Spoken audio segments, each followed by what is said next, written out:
Hafide, and welcome to another episode of Coffee with the Candidates. I'm your host for this episode, Janella Carrera.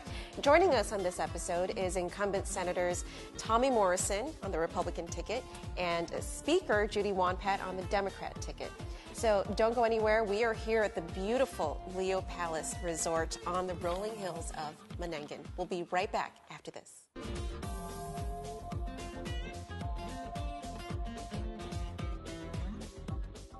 Welcome back to Coffee with the Candidates. I'm your host, Janella Carrera, and we are here at Leo Palace Resort. And joining me for this segment of our episode is Senator Tommy Morrison, incumbent on the Republican ticket. Senator, thank you so much for joining us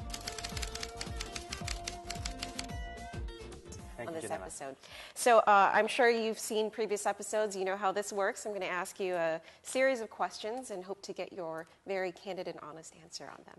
So I'm going to start with an issue that has been in the news lately, deportation. Governor Calvo recently instituted a policy on deportation. He commuted some sentences, or several inmate sentences. Some were sent back to their home countries. Others were turned over to the federal government. What is your position on deportation of inmates? Well, thank you, Janella. I support the governor's efforts, and as long as it's in line with any and all legal requirements. What's important here is that we are dealing with criminals that definitely have done harm to our community.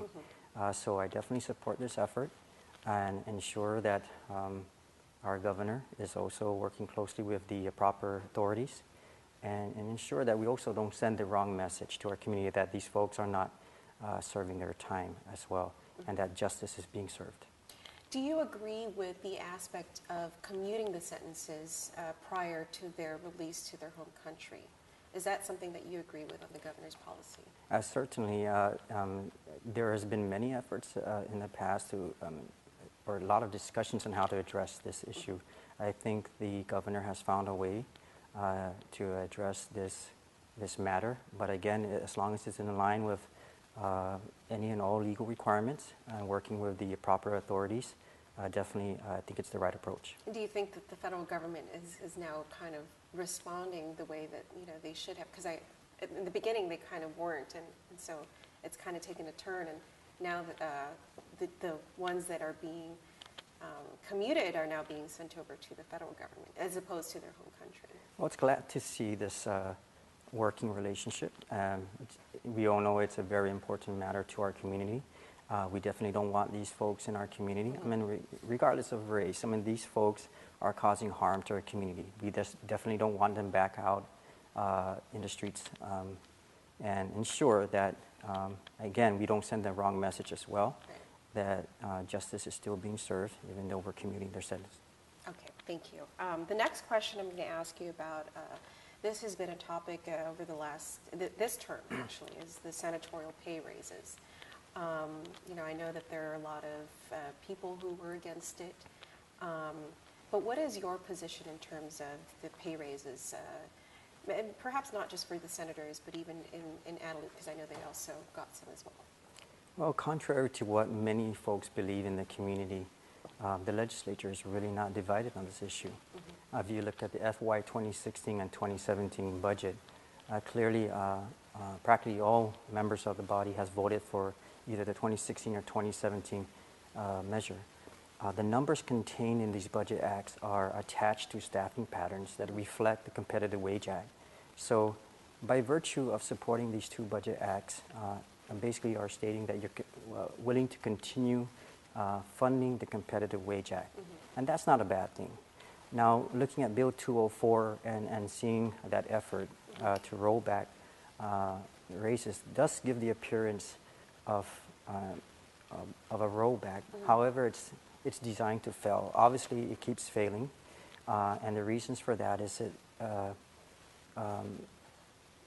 what's incorporated into Bill 204 is positions that we've already adopted and supported in the FY 2016 and 2017 budgets.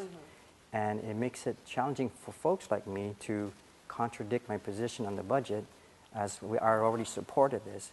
Now, going forward, I made this clear to many folks in our community that I'm willing to end the gamesmanship or the political gamesmanship on this issue. If we focus primarily on senatorial raises or rolling back senatorial salaries, but keep it at that level.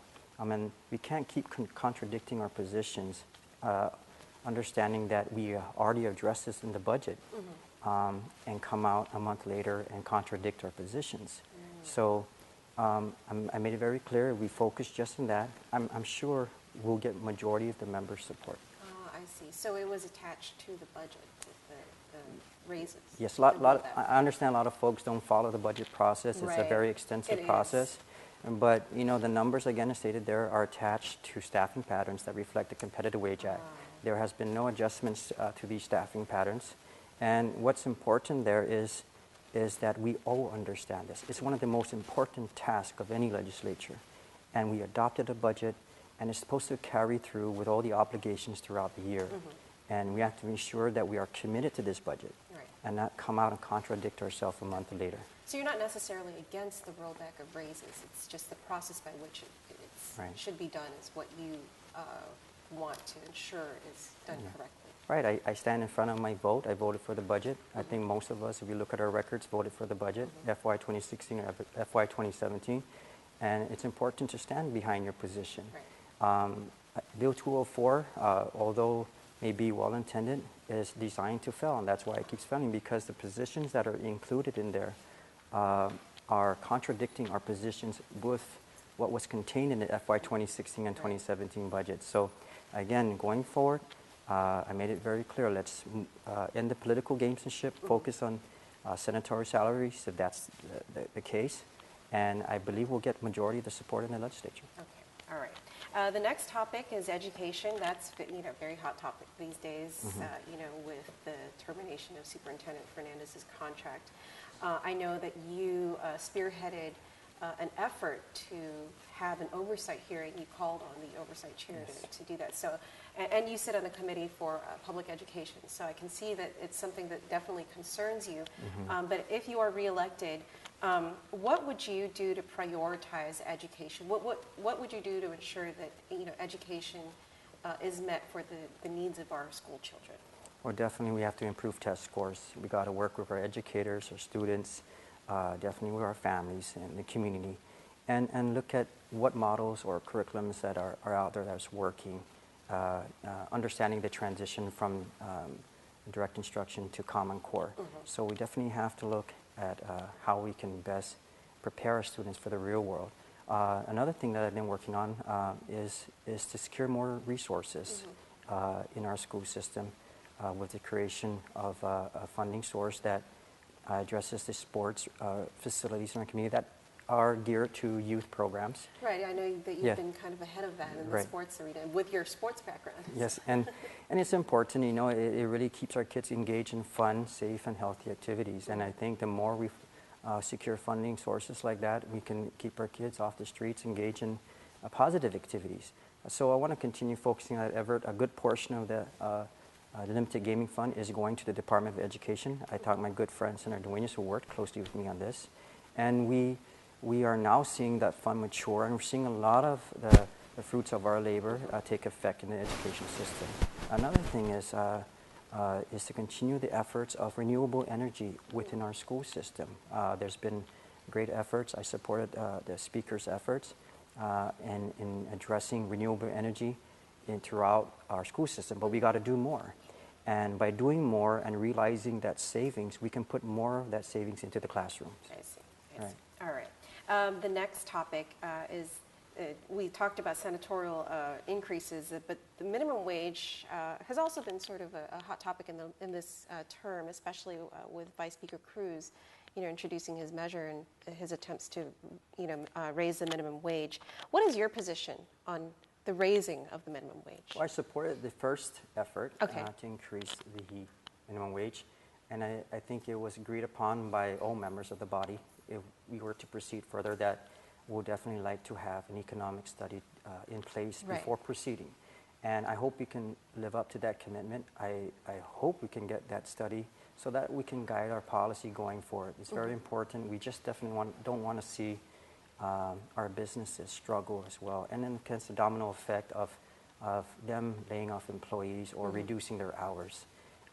So we need to have a study before us before we make any type of decision. Okay.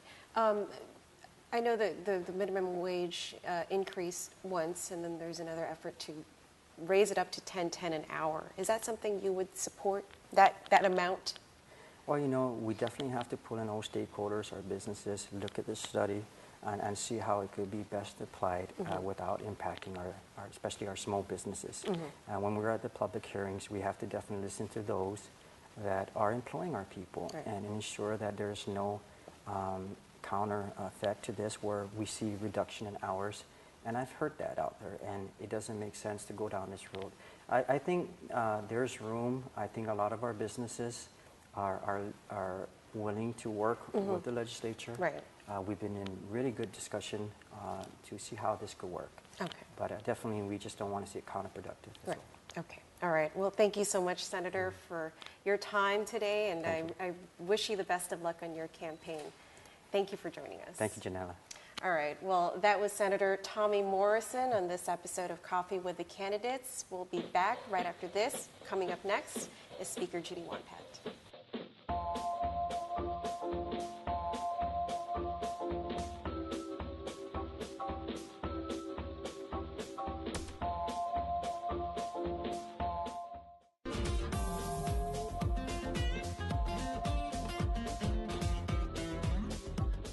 Hafide, and welcome back to this episode of Coffee with the Candidates. I'm your host, Janella Carrera, and we are here at the Leo Palace Resort in the rolling hills of Manangan. And joining me for this segment is Speaker Judy Wonpat. Speaker, thank you for joining us today. Thank you very much for having me.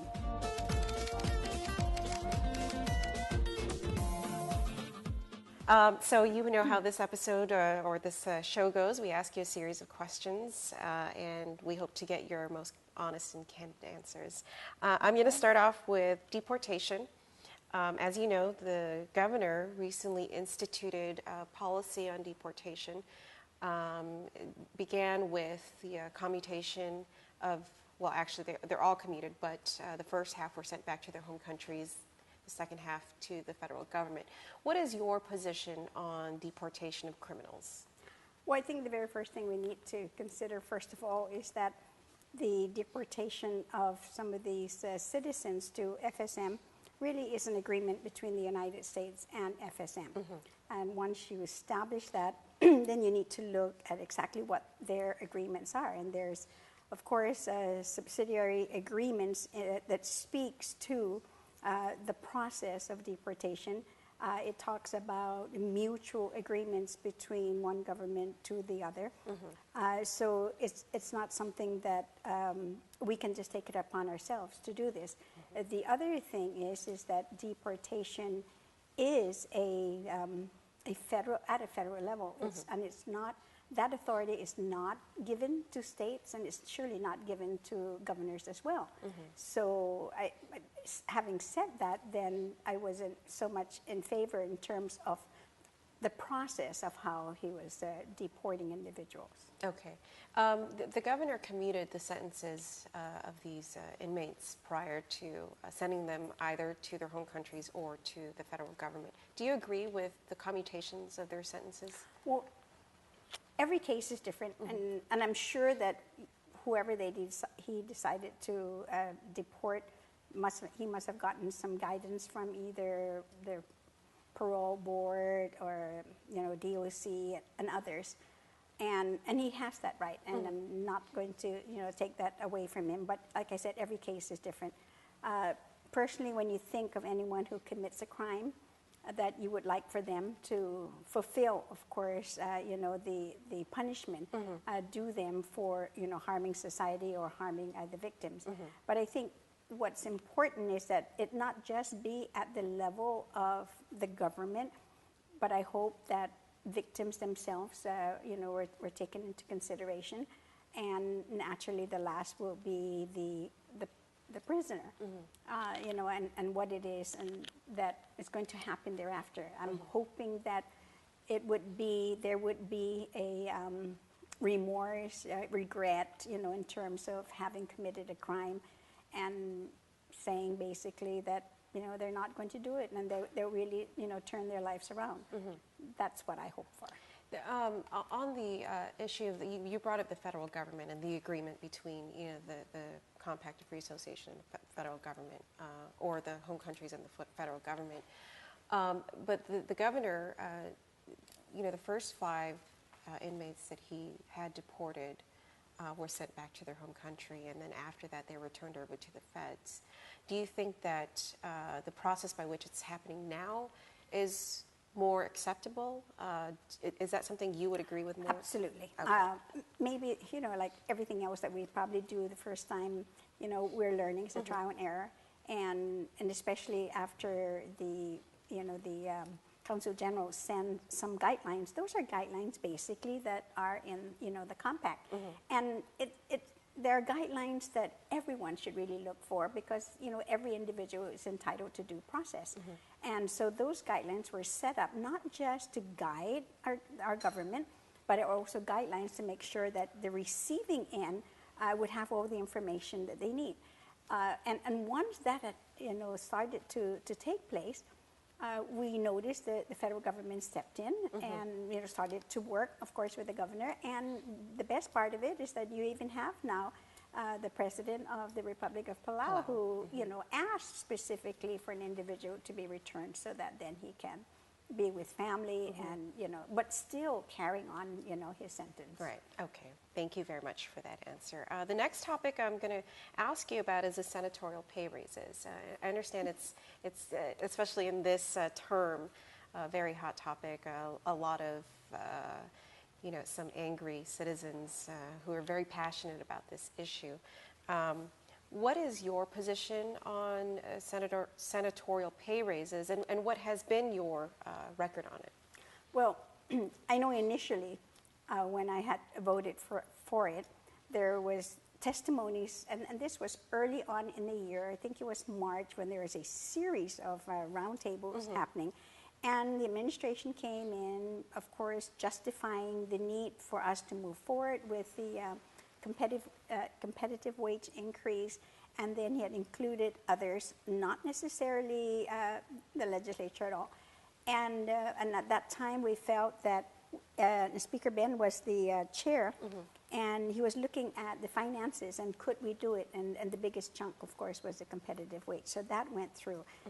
Continually, you've heard the governor talk about how well the government is doing, how the economy is, the deficit is gone, and all that.